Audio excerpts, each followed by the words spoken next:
Guys, did you know that you can actually find love on Tinder? I did not know that. It's Deidre. Contrary to popular belief, I have a story today that gives us all hope. It is possible to find love on Tinder. Just ask Big Conference 7846, who was kind enough to share her Tinder love story. In 4 posts, she posted from the very beginning her saga in finding actual love on Tinder. So, one first post with 3 updates. She's probably watching this. Thank you so much. This is nice. I believe it. I believe it's possible. So this is a bit of a contrast to what we usually talk about, which is cheating and other types of relationship nonsense. Here's something that actually went pretty well on Tinder of all places. Oh yeah, and by the way, it is my 40th birthday. Yes, that is right. Today I am 40 years old, and I am gonna celebrate my dirty 40 by telling you a love story. So get something to drink, go use the bathroom. This is gonna be 4 whole posts. Remember I said she updated 3 times. Go use the restroom. Go ahead, pause, I'll wait. Okay, welcome back.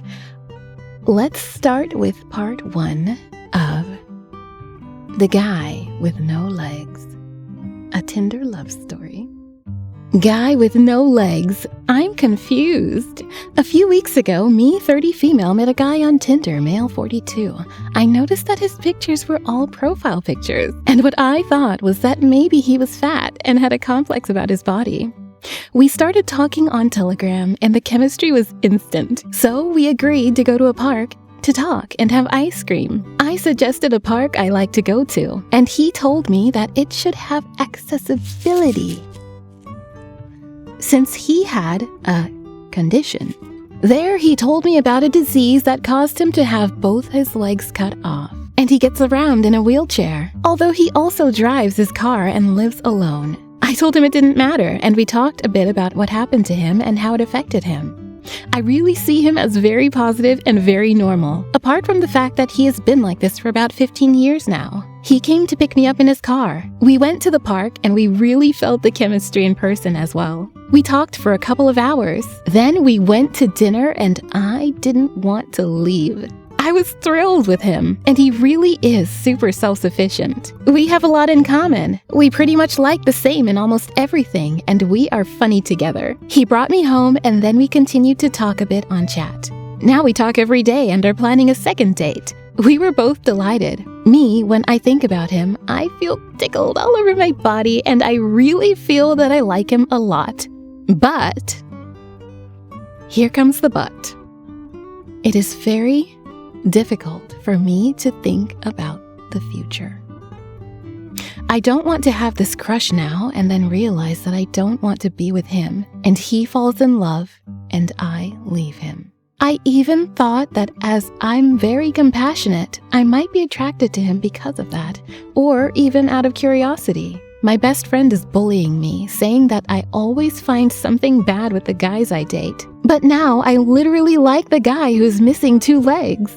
I imagine that it must be very difficult for him to find someone, fall in love, and be in a relationship. But it must be more difficult for him to find someone else who likes him, that he likes, and then that person just leave. What do you guys think? I'm gonna read a couple of these comments just because we can, and because she asked, what do you guys think? I think her concerns are quite valid. I think it's normal to think about that. I have a friend who is paralyzed from the waist down and can't have normal sex. Okay, I'm answering the question that everyone was wondering, and I was wondering as well. I know that's not what makes a relationship 100%, but I was just curious. He just celebrated his 10-year anniversary with his wife. Sounds like this guy can still have sex and is totally fine. If my friend can find happiness, then certainly he can too. I agree. Even if it doesn't work, it's okay, I think. I think he doesn't have any sex problems. We haven't spoken about that yet, but he is not paralyzed. He's lost both legs, so he didn't suffer any damage on his spine. Okay, that clarifies a lot. So I guess he can just have normal sex. But it is not the sex part that worries me. It's the future. As independent as he is, having a partner like that is a lot of responsibility. I already manage a company and I have a brother with special needs. I've been taking care of my whole life. I want to be with him now, but I don't know if I would like to be in a permanent relationship with him. Yeah, I think that can be the thought process in any relationship, really, or any person that you meet. Like, you can be unsure about the future, but know that right now, you're enjoying them. I would say that's okay regardless of his disability, but I think that perhaps she's hyper concerned or hyper aware of that because she understands that he may have a more difficult time connecting with people outside. As I was saying, it's okay to enjoy, people in the moment, as long as that person is aware that we're not sure about the future. Maybe he can also be unsure about the future, you get me. But she didn't ask for my advice, so let's continue reading. And the original commenter responded with exactly what we said. Anytime you get together with anyone, it's under the assumption that you are getting to know each other and seeing if it would work out. Sometimes it does, sometimes it doesn't. Don't treat him any differently. If it's meant to be, then you will find the strength to help him with his special needs. I agree. And who is better to do that than someone who has a special needs sibling and understands? And I also think it would work in her favor because he will also understand her need to also be there for her brother. I think he would have quite a bit of understanding, that it's not all about him.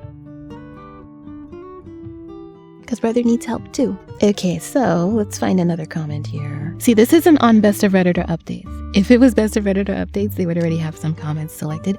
But we gotta find our own because we are doing this on our own. I can see where you're coming from here. He's very self-sufficient now, but you're afraid something might happen in the future that causes him to no longer be self-sufficient. And then he would become a burden to you. That's not what I got from what she said. I did not gather that from what she said, but maybe they're onto something. Think of it this way, though. That can happen to anyone. True. You might find the absolute love of your life that is 100% able-bodied, and then they get cancer, or hit by a bus. Let's hope not. Or get trapped on a fire, or a million other things. Nobody on this earth is guaranteed to be healthy or happy or fully able-bodied for the rest of their entire lives. The risk with him becoming dependent on you is exactly as high as the risk of anybody else in this world becoming dependent on you. True. That's simply a risk you take by having a relationship. And I would say that's kind of the point of having a relationship. Someone who takes care of you, looks out for you.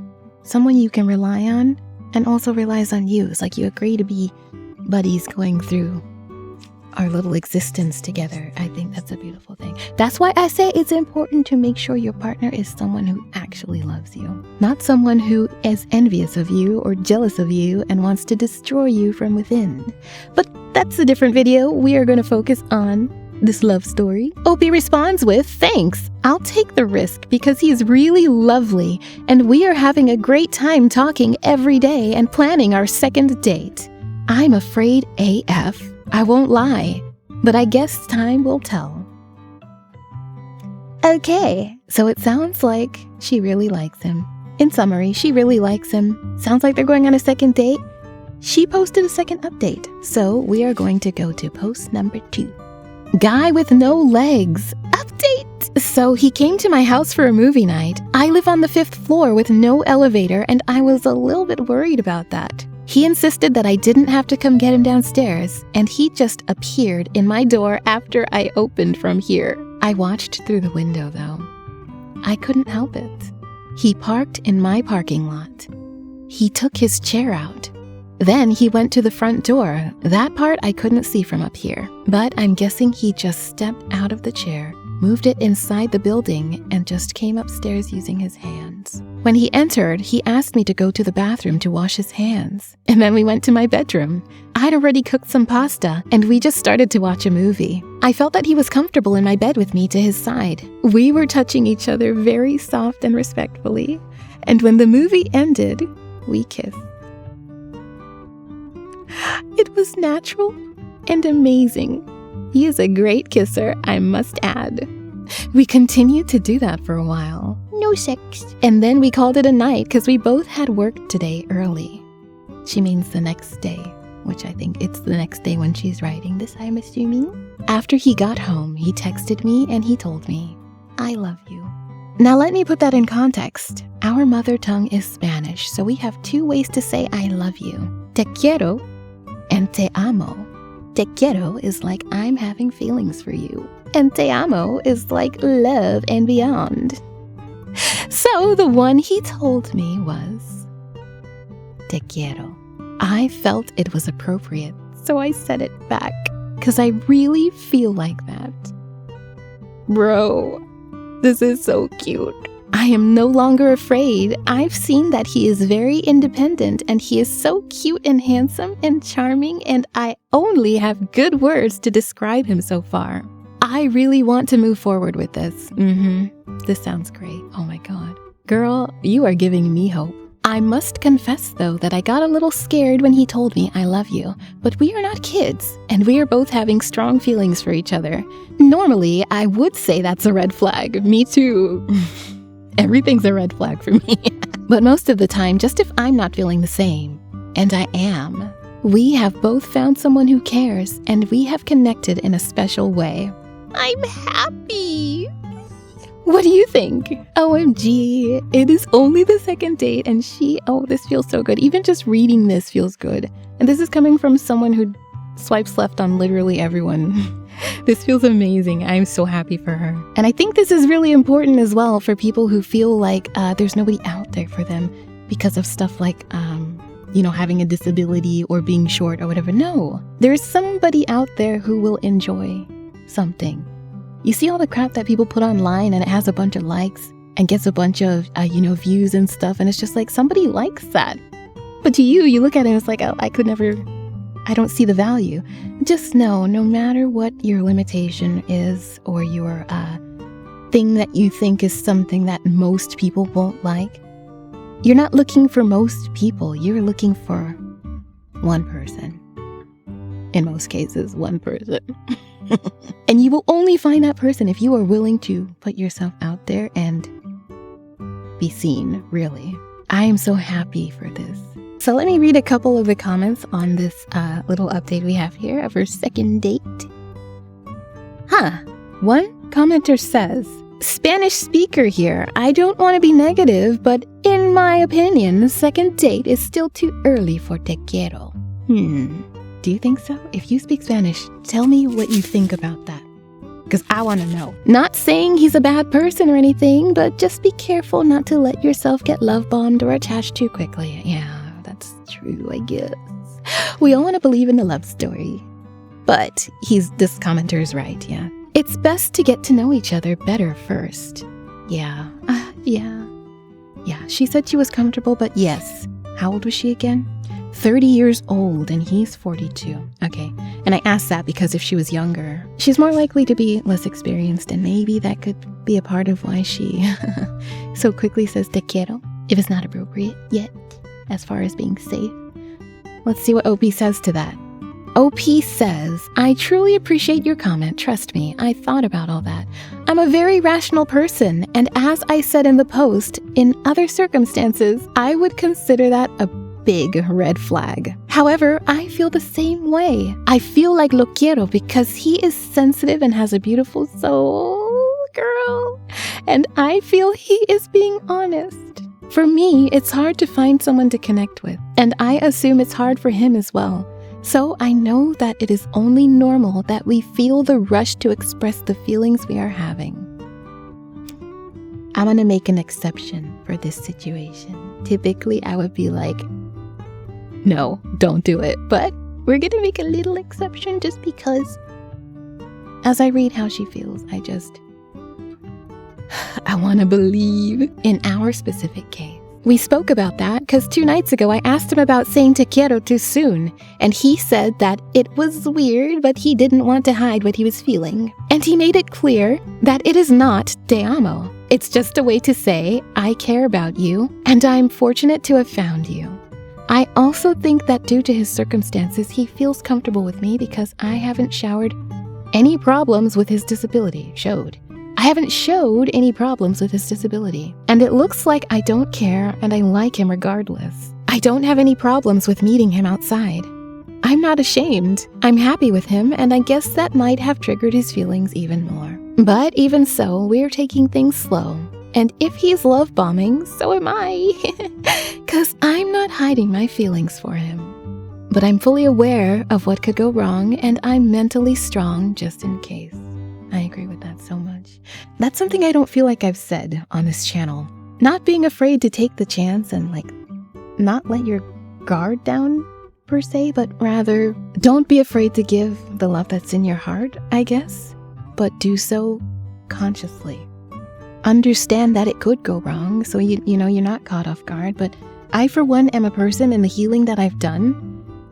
I prefer to give the love that I want to give a person. Consciously, intentionally. That way, if that person turns out to be a jerk or yet another person who doesn't actually like me, well then, I will not lose anything, and I will not be afraid to walk away from the situation despite enjoying giving the gifts of my care and affection to that person. Let's find another comment. Did he ever tell you how he went upstairs? Did he bring the chair with him? Thanks for the update. I'm glad for both of you. This phase is so good.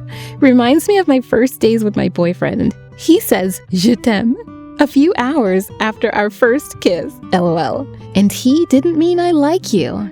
He meant I love you. Opie responds with, "I didn't ask, but I guess he used his hands. He moves very well using his hands. He left the chair downstairs, and he left the same way, I guess. I noticed he feels a little bit shy if I look at him while he's moving with his hands. I hope he feels comfortable soon, because I honestly don't care. Au contraire, I find that attractive and inspiring. I'm so glad too. I'm happy. What happened with that boyfriend? Tell me more." And there's no reply, so we will never know. So let's go ahead and go to part 3 of this story. She's given us a third update. I'm so glad she did this. This is awesome. This is amazing of her. Guy with no legs, third date update. Well. We went out to have dinner to a wonderful Chinese restaurant, and we loved it. After that, we went to his apartment, and I was a bit nervous, but as soon as I got there, I started to feel very comfortable. He as well. We went to his room, we played some music, and we started talking about different topics. One thing led to the other. OMG, I loved it. At one point, I wasn't nervous or worried anymore about how it would happen. I was thinking about that. To be honest, it wasn't any different than with the guy with both legs. In some aspects, I would say it was even better. He is sensitive, passionate, has a wonderful combination between being soft and also aggressive. Girl, I'm sorry. I know my pleasure, so I guided him and... Okay, we're gonna... Okay. We get it. I'm not going to continue to describe it, you pervs. Yes, thank you. Because believe it or not, this was not about the sex. I knew I like him a lot, but now I like him more. Oh, I know that's not going to be an issue, and we are both comfortable with each other. He invited me to his brother's wedding in a month, and I confirmed that he still wants me to go with him, so we'll do it. He mentioned that he wants his family to get to know me. Oh, girl. When he took me home, he said, "I love you," and I said it back, and it felt good. To be honest, I would like him to ask me to be his girlfriend. I'm ready to say yes. I was afraid that things might change after. But no, they didn't. We spoke this morning as usual, and we are still connected and ready to move on. I'm happy, she said. I'm happy, she says yet again. Awesome. Let's find a couple comments. There's not that many. There's actually very little comments on all of these posts, which is insane because this is r/TinderStories, and there's not a lot of happy stories in Tinder story land, and I'm surprised that this didn't get more action. But hopefully, because we have gone out of our way to read it aloud for everyone in the world to see, it'll reach more people who need to hear this story. And it's not just about Tinder. It's literally about giving hope to people who maybe are struggling with something like that and feel like they're not lovable or they're not going to find someone who actually loves them regardless. Oh, here's a comment. One commenter says, "Oh, jeepers, what if he reads here?" And someone responds with, "I think he'd be very happy reading positive reviews." And original commenter responds with, "Not sure about that. The level of information? The title is clickbait too. No, you know what? You need to stop. Just stop right there." OP responds with, "The title is not clickbait. He is a guy with no legs. I call things for what they are." Original commenter, "I wanted people to read my story, but I wanted to keep it real as well." Yeah. Just because you are insecure about someone not having legs and simply stating that they don't have legs doesn't mean that someone else is insecure about it, and that doesn't mean that the gentleman in question has an issue. Imagine myself being ashamed of being called the girl who is black. I'm literally black. I'm literally a girl. There are a million other ways to describe me, but I would not take offense to being described as what I am. So now we are going to the fourth post, the final update in this saga of the guy with no legs. Guy with no legs, final update for now. Update! Well, we're officially a couple. On Sunday, we went to his brother's wedding and I was a little bit nervous, but his family is so nice. I loved them. They were making jokes and they treated me like a princess. I felt more appreciated than the bride herself.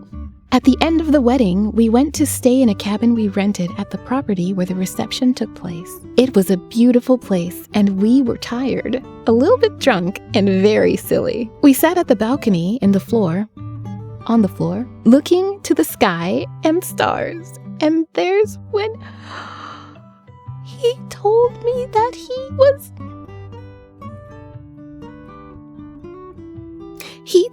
he was honestly feeling strong emotions for me, and then asked me if I wanted to be his girlfriend. To be honest, I'd been waiting for that moment, so I didn't even hesitate. And I said yes. I'm truly happy. I really want to thank you all who read my story and gave me advice about my former concerns due to his disability. In these days that had passed, I haven't even thought about that. That hasn't been a problem at all, and I just admire him a lot for how resilient and strong he is. We've shared amazing moments together. Cooking, watching movies, sleeping together, going out to restaurants and the movies, and I feel comfortable and, say it with me, happy. I decided this will be the final update for now. My biggest concern was clarified after the first post, and now I'm going to focus on living this love. I'll only come back if we get married. That was so beautiful. Aw, they're off to a good start. I do believe in taking one's time, or two's time. Both people taking their time with relationship. 1 month in, I would still be pretty...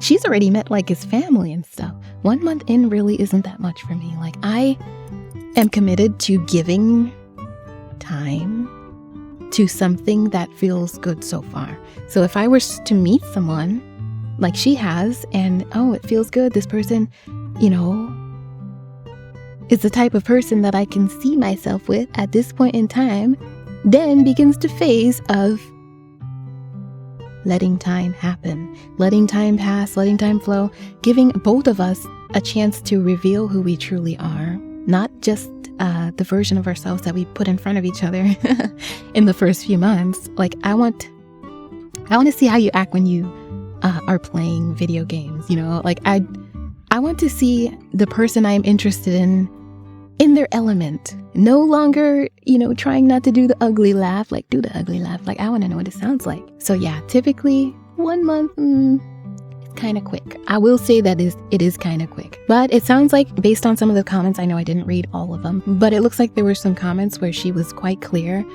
that she was very conscious going into this and moving with intention and fully aware that it could possibly not work out still, despite embracing and enjoying this phase. So yeah, I wish OP all the best.